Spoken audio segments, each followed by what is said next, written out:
Hello, friends. Welcome to the Color Money Podcast. We are very excited today. I'm joined by my co-hosts, Julia Lashay and Daniel Dixon.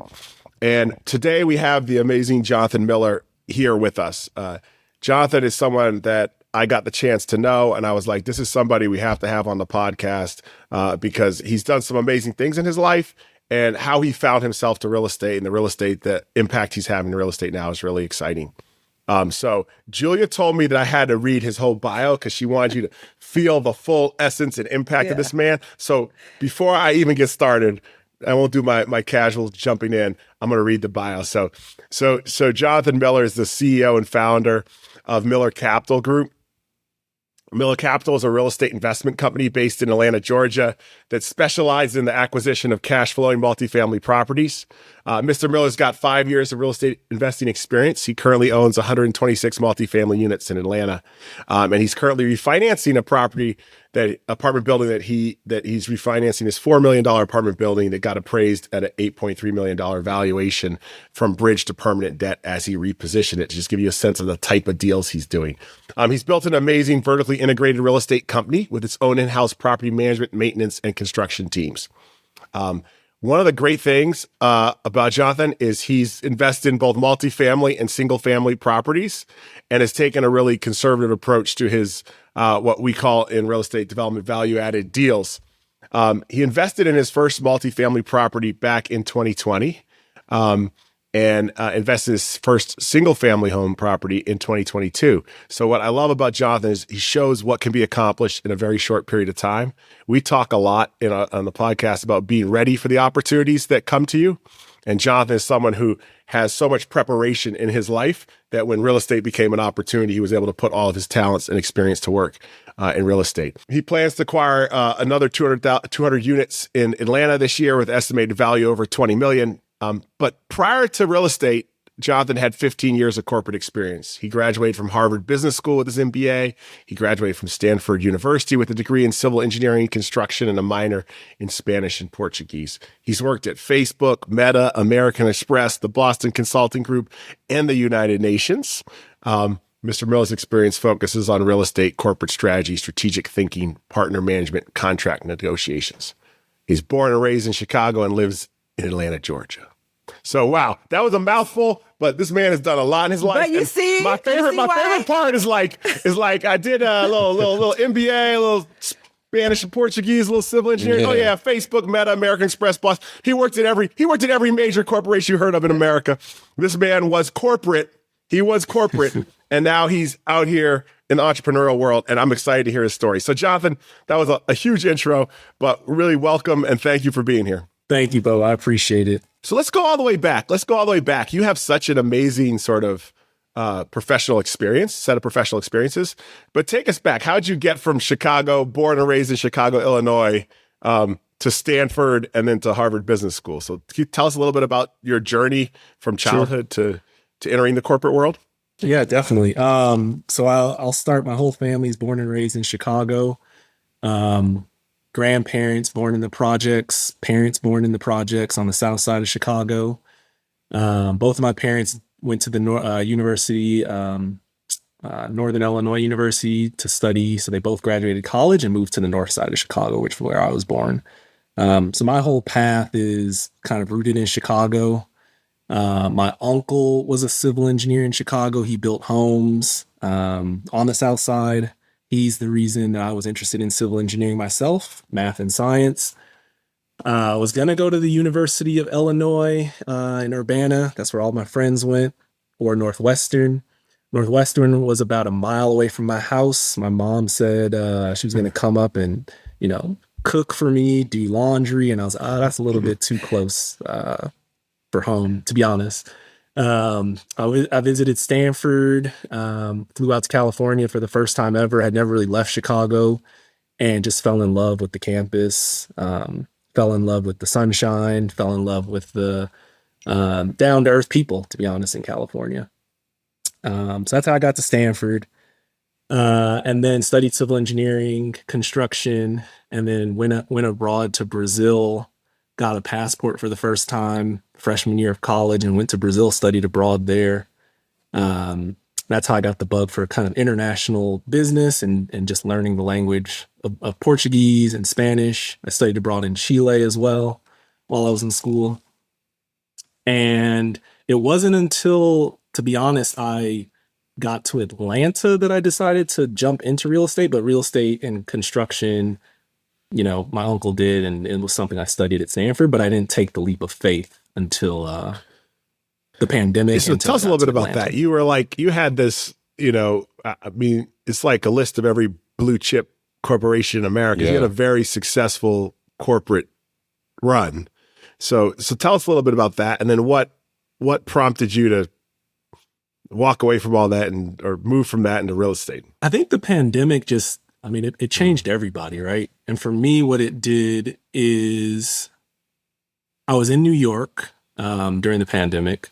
My wife was pregnant with our first son. And I looked around and I said, the world's changing. I'm still working in corporate America, but I'm sitting behind a computer, for 2 years straight. This has to change because I feel like I'm kind of boxed in and isolated. Then I forced her to move to Atlanta, where she's from, but she wanted to stay in New York and raise our kids. When I got to Atlanta, I found out that, okay, real estate is actually affordable here in Atlanta, right? In New York, very unaffordable to even buy a brownstone in Harlem, where I used to live. But when I got to Atlanta, there were homes selling, nice homes, 4-bed, 3-bath, selling for $150,000, $200,000. And so I said, while I was actually working my full-time job at Facebook, I was remote, and so I didn't have to go to an office. So I had bandwidth to go look at houses and start to flip them with my construction team. So it was a combination of the pandemic, working remotely, that allowed me to start Miller Capital Properties. But over the last, 5 years, it's been more so about seeing the opportunity for what real estate can do versus working a 9-to-5 and making, lack of Mark Zuckerberg or whoever running these bigger companies rich, right? I'm putting forth effort, but I'm not seeing any like big gains because I'm at a fixed salary. You mentioned when you were working at Meta or working at Facebook, and then your construction team. Were you already flipping? Did you already have construction team kind of on the side, or how did that come about?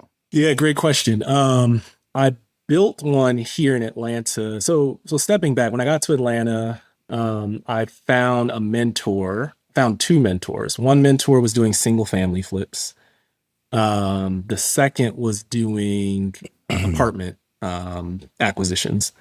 Both young men, Black men, same age as me. That was like a criteria I wanted. I wanted someone who looked like me and was doing what I wanted to do. So I found them and I started working with them. They kind of showed me the ropes for both single family flips first. And then I built a set of contractors, plumbers, roofers, electricians by acquiring and then like meeting people on different job sites. And that's how I built the construction team. So on my phone, I've got, all these people who can do all this work for me. Just, can you go rewind to your thought process? So a lot of people go to start something and they're like, hey, I got to hang my shingle. I got to do my thing. And it sounds like what you just said was the first things I did when I started, I want to be an entrepreneur, was I found mentors and I built a team. Mm-hmm. And was that just natural for you to start there? Or, because a lot of people, a lot of our listeners are running businesses and the idea of like really beginning with mentors and a team is actually something sort of people find their way back to. Like, how'd you start there? So on the mentorship side, I'm very, very risk averse. I'm very calculated when I do anything. So finding a mentor was a way for me to essentially jump over all of the pitfalls, jump over all of the mistakes that I could make, and basically have someone who has already made those mistakes help me. That was the reason for the mentor. The second point I'll make is I actually spent a year listening to podcasts like this, honestly, like Bigger Pockets. I'm trying to think of some of the other names, but basically I spent a year during the pandemic just kind of like learning through podcasts, and then until I really took the leap of faith with a mentor wasn't until I actually started to execute on anything. So that's just my nature to be very, my dad is a police officer growing up. And so I've always been trained to be very cautious and like, yeah, if I'm going to take a big leap of faith, I'm going to be prepared for it. How'd you source the mentor? Instagram, kind of having been working at Facebook, Meta, there's a belief that some of the stuff on Instagram is all, glitz and glamour. It's not real.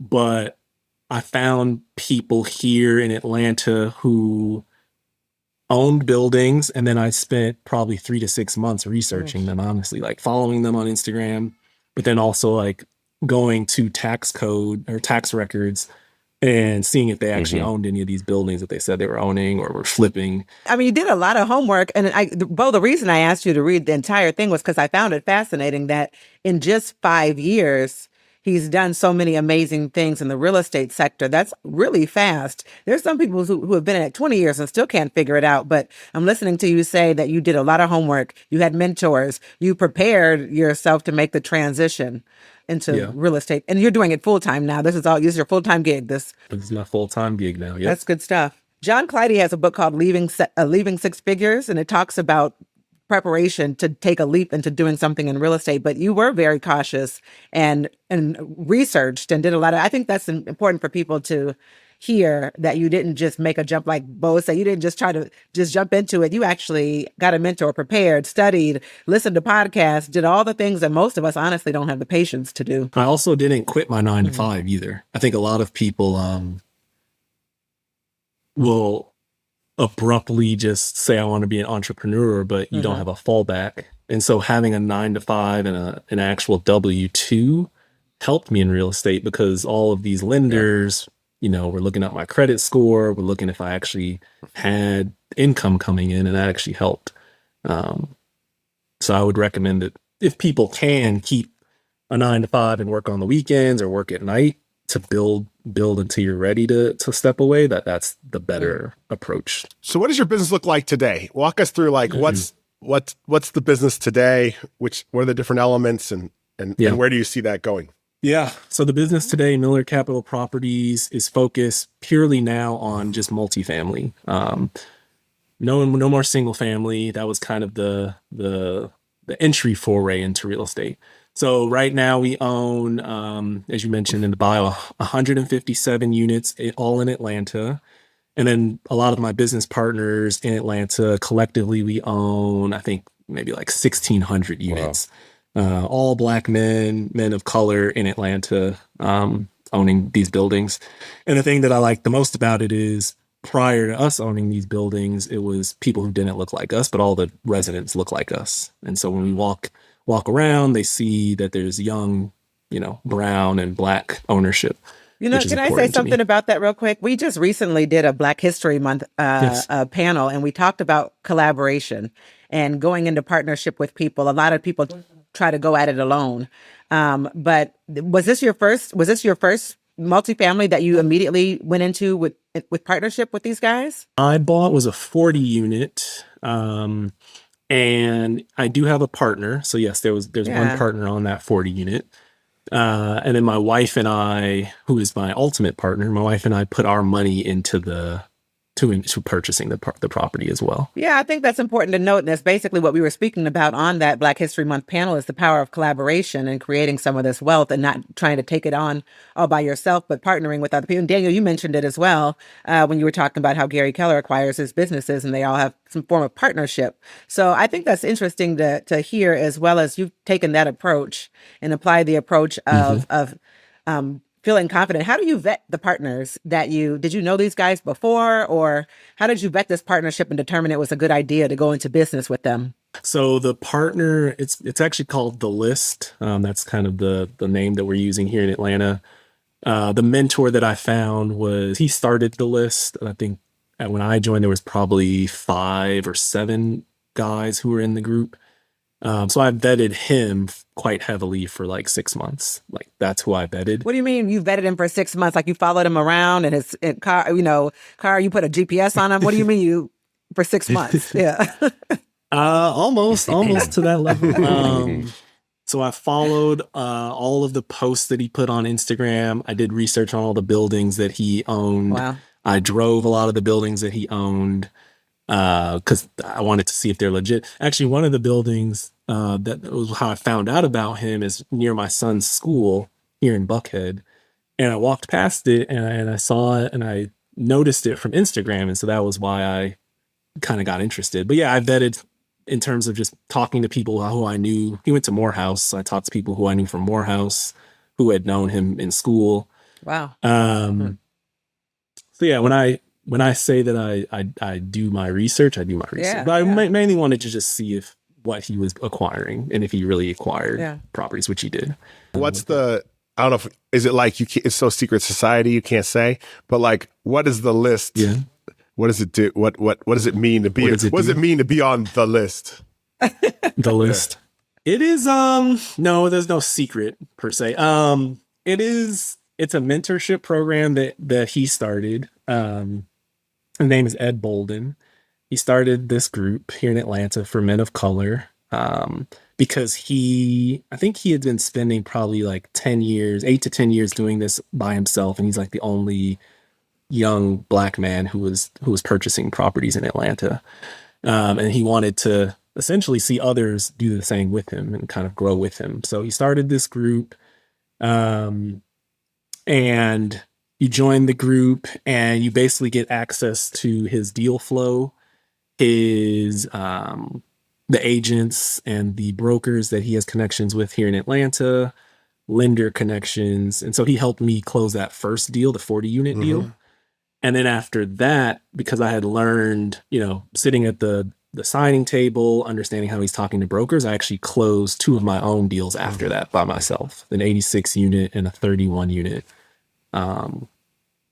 So it was kind of like a trial by error and then now go off and do it on your own. So it really helped me just like jump in without having to get my feet getting my feet wet, but also not making too many mistakes on my own. Well, take us back to that first acquisition. A lot of people that I've run across, they're so nervous of making a mistake and like walk us through that deal. How did you source it? What was the purchase price? What was down payment? What was the debt load? Let's get a little in the weeds a little bit with that one. So first question you asked was how do we source it? So it is from broker relationships, so off-market deals. So brokers here in Atlanta, before they put together the fancy deal decks, they'll just have a list of different properties that they're selling. This one is in East Point. I believe the prior owner had sold some other properties to some of my other business partners. So we knew who that owner was. We purchased it for $4 million. So about $100,000 a door. We renovated it. We gut renovated all of the units. We put in LVP flooring, put in stainless steel appliances, new roof, new HVAC, new painted exterior. And then it got appraised. It went from $4 million acquisition to $8.3 million at the appraisal. Wow. How much did you spend for that rehab? It was close to $2 million. Okay, so Wow. created some $2 million significant value in that. Yeah. Yeah. When I tell you that the prior owner was, in my opinion, a slumlord, and I'm saying this from the perspective of my parents and my grandparents living in the projects. Like this man did not care about these people. They had floors were sinking in, tubs were sinking through the floors, literally. So yeah, $2 million to get it up to code, honestly. And was that all cash or was that financed? How did that money get paid? Financed through the lender loan that we got. Yep. Okay. So you had like a acquisition construction, or how'd you structure the capital stack? Yep. The capital stack was it was a $4 million acquisition plus the $2 million of renovation budget, but it was all included in the loan that the lender provided to us. Right. Daniel, to your question, we put 15% down, which is unheard of, to be honest. I think most commercial real estate lenders that I speak to usually want 25 to 30% down. Was this private money or was this a unique commercial lender, or what was this relationship?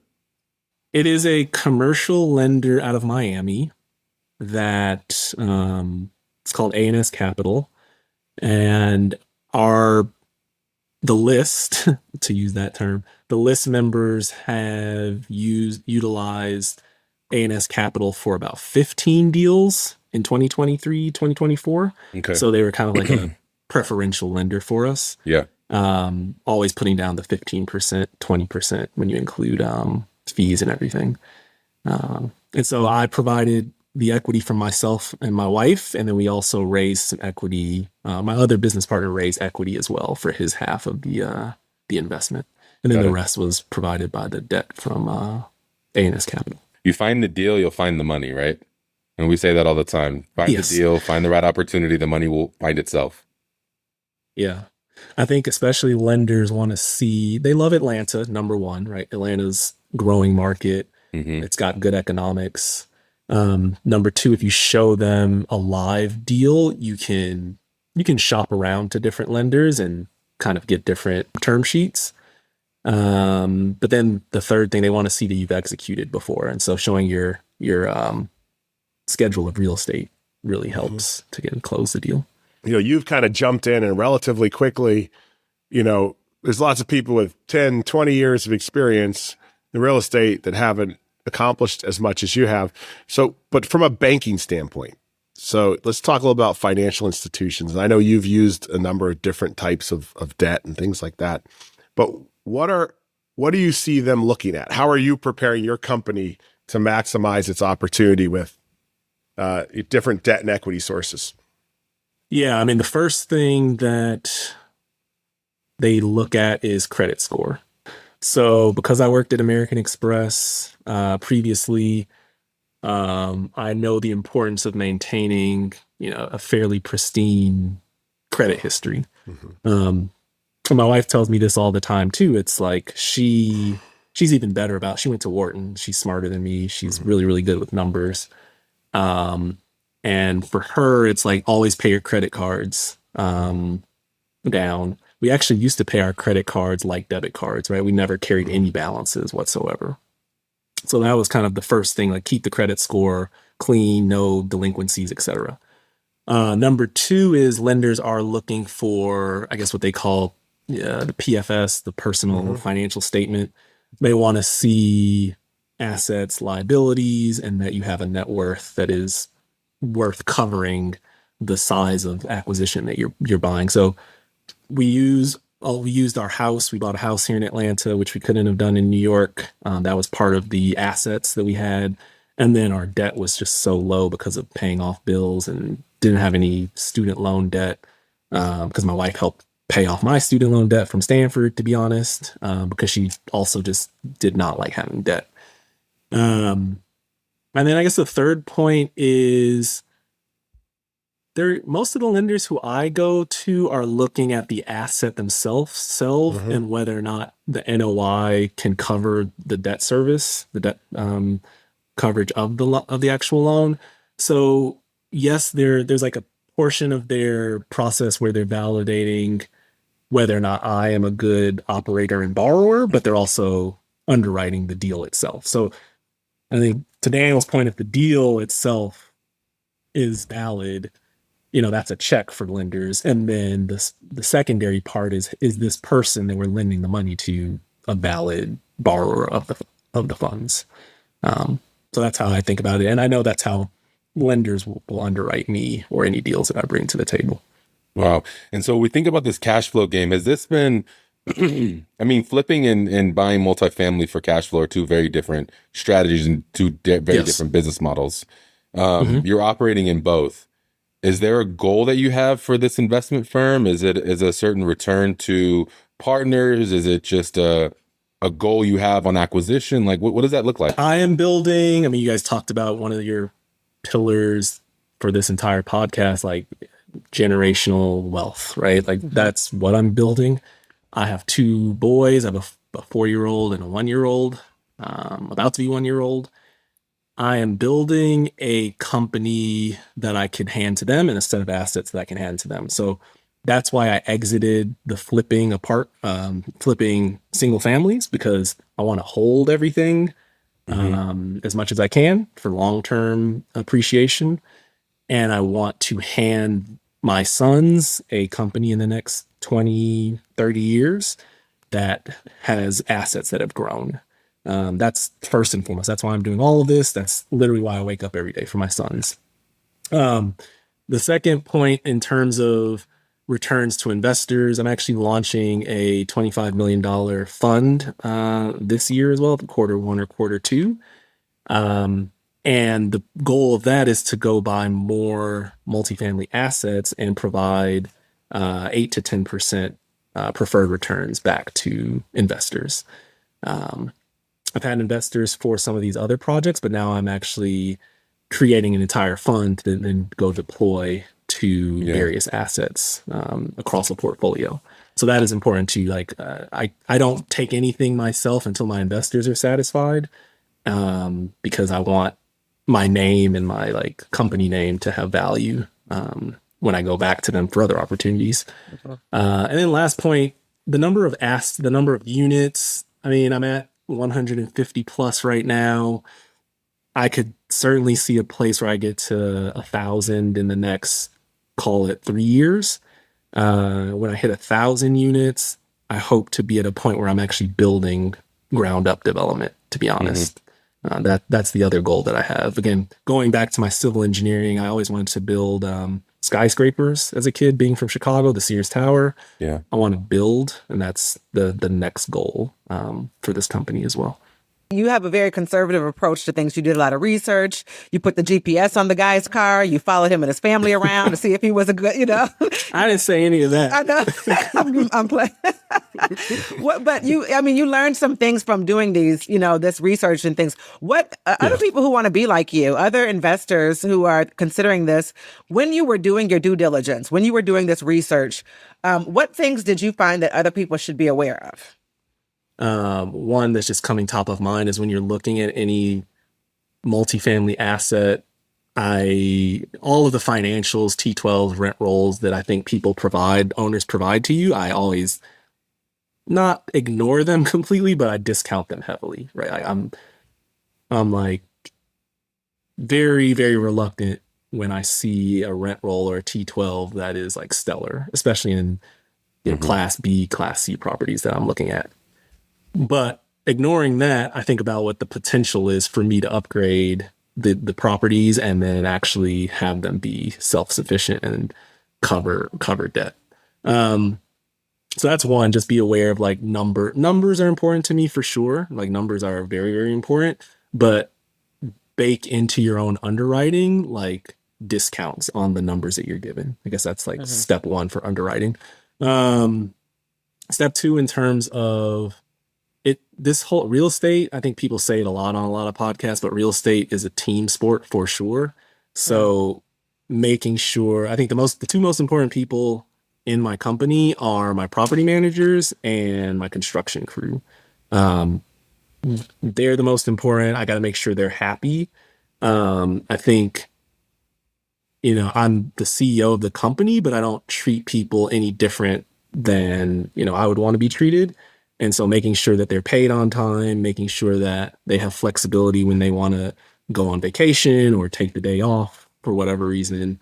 Maintenance crew as well, like all of these people on your team, like making sure they're happy because they're the ones actually doing the work with tenants on the ground. Like that's the other thing that I would say is really important. Bo, the other reason I had to read the whole bio was because I can't help but think that your education at Stanford and your MBA from Harvard helped you to be able to be this successful in real estate in 5 years. And the reason I say that is because we've had a lot of conversations about student loan debt and education. And is it valuable to still go to school and get a degree, and we've been, and to be honest, I know myself, I've been discounting it a lot, like that's a waste of money. You could just jump right into real estate. But looking at your bio is the reason I wanted him to read it all, was because in 5 years, you were able to accomplish what most real estate professionals actually never accomplish in their real estate career.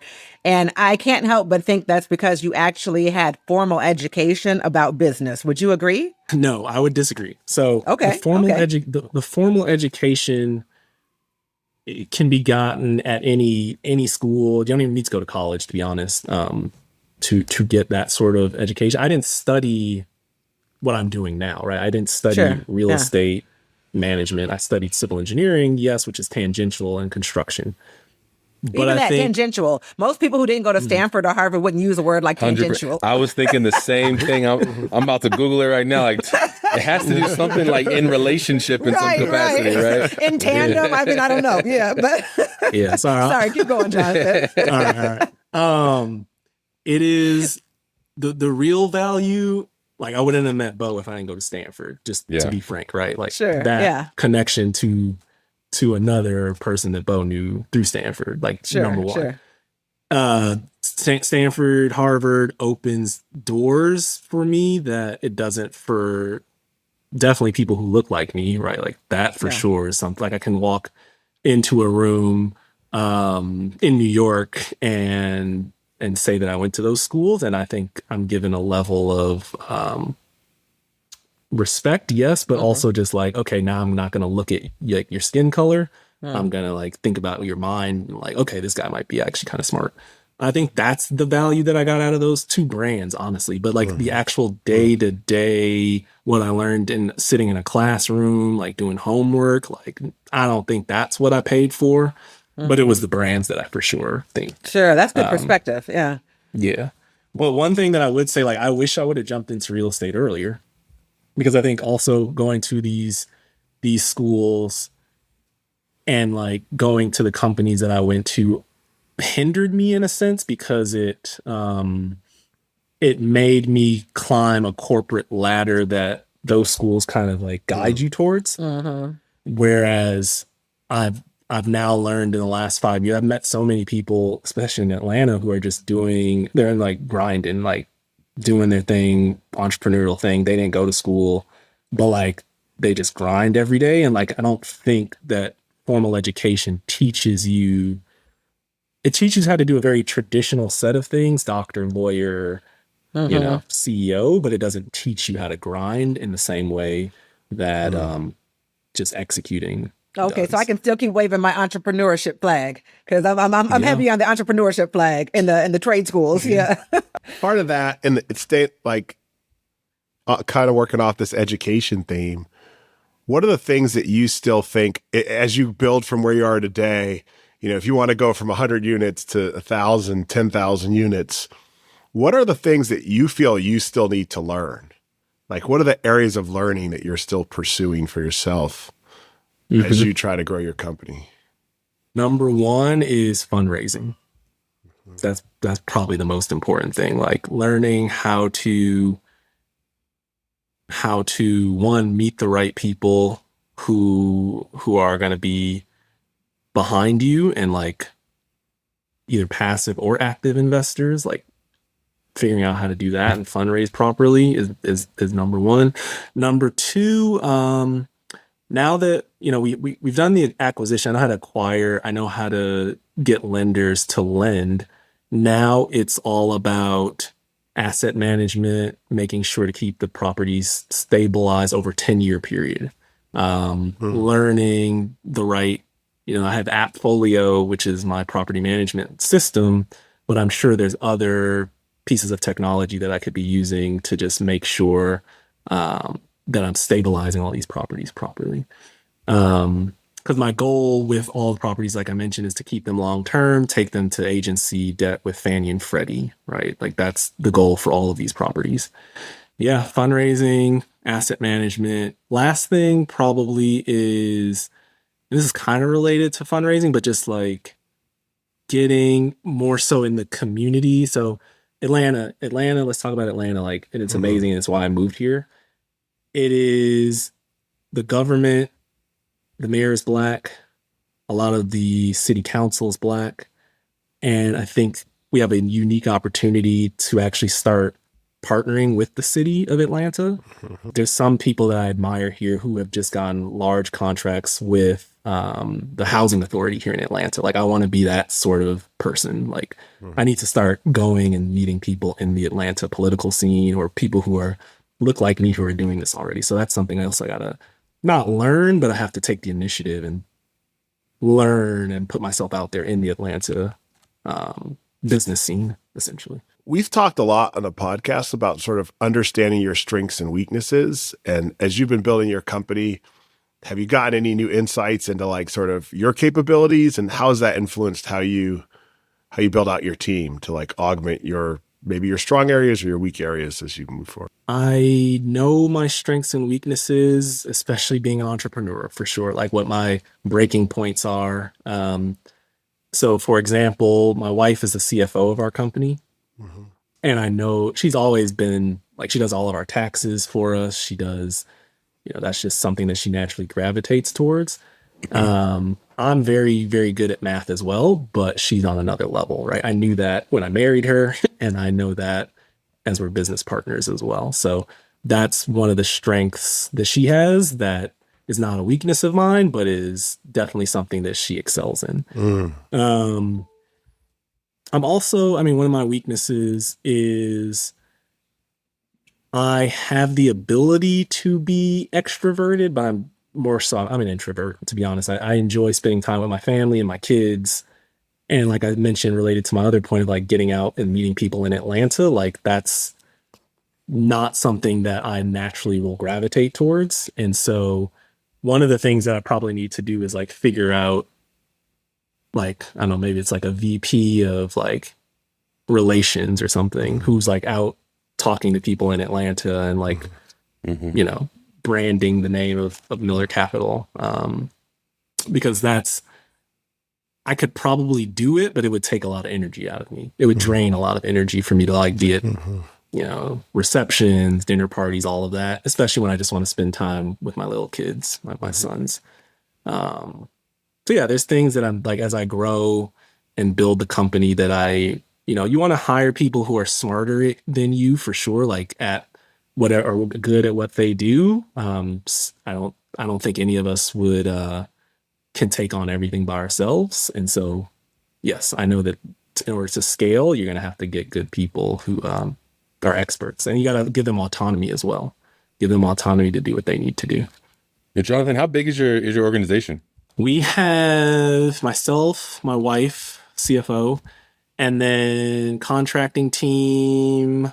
I have like a head of construction, but he's got like 60 people who are contractors under him. And then property managers, we've got one per building, so 3. And then we've got maintenance people for each of those buildings as well. So corporate, we're probably like 5 right now. And then the whole construction, property management, maintenance team is closer to 60 to 80 people. Jonathan, like, it's been great having you. I really hope that we can like circle back, because I have a feeling that your organization is on a trajectory that's going to be pretty impressive. And I'd love to see 5 years from now where you are. Maybe as we close out, what would be your advice? Like, there's a lot of folks in our audience who are thinking like, wow, this is a great story. Jonathan seems like a great guy, but I didn't go to Stanford. I didn't go to Harvard Business School. I didn't have these things. Like, how do I get started? So what would be your advice to someone who's saying, I want to build a portfolio of real estate that I can pass on to my kids too? What would be the things that they should be thinking about to get started in that journey? Number one is find the mentor.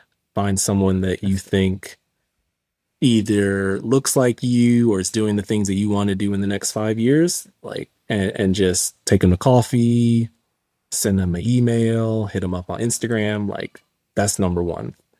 Number two is just, I don't want to say like just jump in straight and execute, but like a lot of what I didn't do early enough was jump in, and more so just like think in my head about how to execute things. You don't learn anything until you actually like take it on, to be honest. So I would say, jump in the waters and, smartly, maybe you go buy a small single family house, you renovate it, you see how much effort that takes. Because to be honest, we didn't talk about this, but to go from single families to multifamily is the same. It's the same renovations.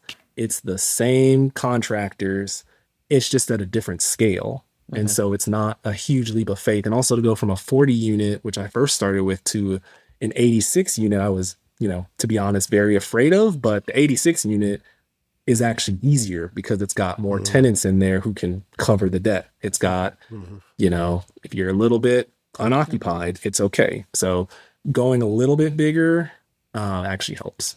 And then the last thing is, you don't need, Julia, you asked about the formal education.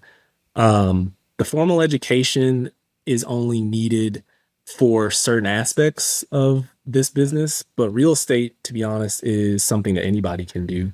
Real estate is, I think the reason I like real estate so much is that you don't have to have gone to Harvard or Stanford to actually to do it yourself. All you need is the grit, know-how, and somebody to teach you how to do it. But it's one of the few industries and jobs that I've ever had where I didn't actually need my like educational background. To be honest, every other job I've had has required it, but real estate is the only one that has not required it. Super great to have you. Thank you. And I think you guys probably have heard it here. I think you're going to look back on your opportunity to get to know Jonathan Miller, who's going to be a huge leader in the real estate space in the years to come. So thank you, Jonathan, for joining us. We're excited, and we'll have to have you back in a little bit of time to hear about all the great things you have going on. All right. Thank you, guys. This podcast is for general informational purposes only.